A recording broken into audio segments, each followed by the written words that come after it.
Hi, my name's Dan, and this video is one in a series on using sound in Unreal. And in this one, I'm going to show you how to get started and get your first sounds going in Unreal. So, the setup I've got here is just a standard third-person template with the starter content. And I'm going to go to that starter content and find the audio, sounds. So you'll see in here that there are not many assets here, but there's a few, and there are two types. So there's the type that if you with a black background, that if you mouse over them, it says play selected sound wave, or if you go to the edge, it just tells you that it's a sound wave. And the second type is a sound cue.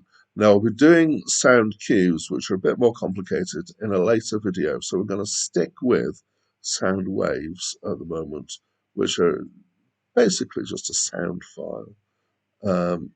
So I'm going to find the starter music, and I'm just going to drag that into my world and let go. And then I'm going to press play, and hopefully we'll be able to hear the sound.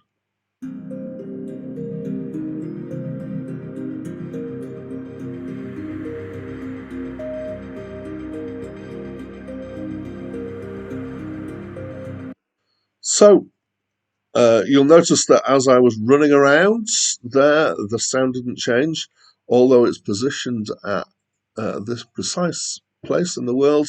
That hasn't had an effect, and it's been done as ambient sound.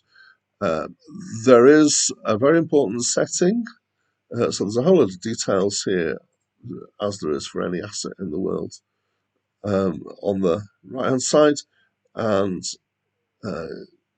you can see there's location and transform stuff there. There's attenuation. We'll be doing that in a later video. And I'm going to come down, and this box here, auto activate. That means when you press play, it will start playing the sound. So let's just demonstrate unclicking that. No sound. Okay, so I'm going to reactivate that. Auto activation. I'm going to stick another sound in as well. So the music sound that you've just been listening to is a loopable wave sound. So when it gets to the end of the sound, it goes back to the start and plays again. It's a bit of a specialist job to create things that do that, but there are when it's searching for sound effects, there are such things available.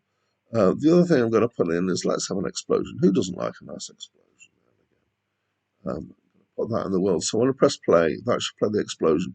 Now, as well as the music, the explosion isn't a looped sound, so it should just happen once. There you are, Bob's your uncle. That's the very basics of how to get some sound into your worlds. You've got a spot sound effect there. We've got some ambient music. And we'll be doing more in the videos to come up, but that's it from me for now.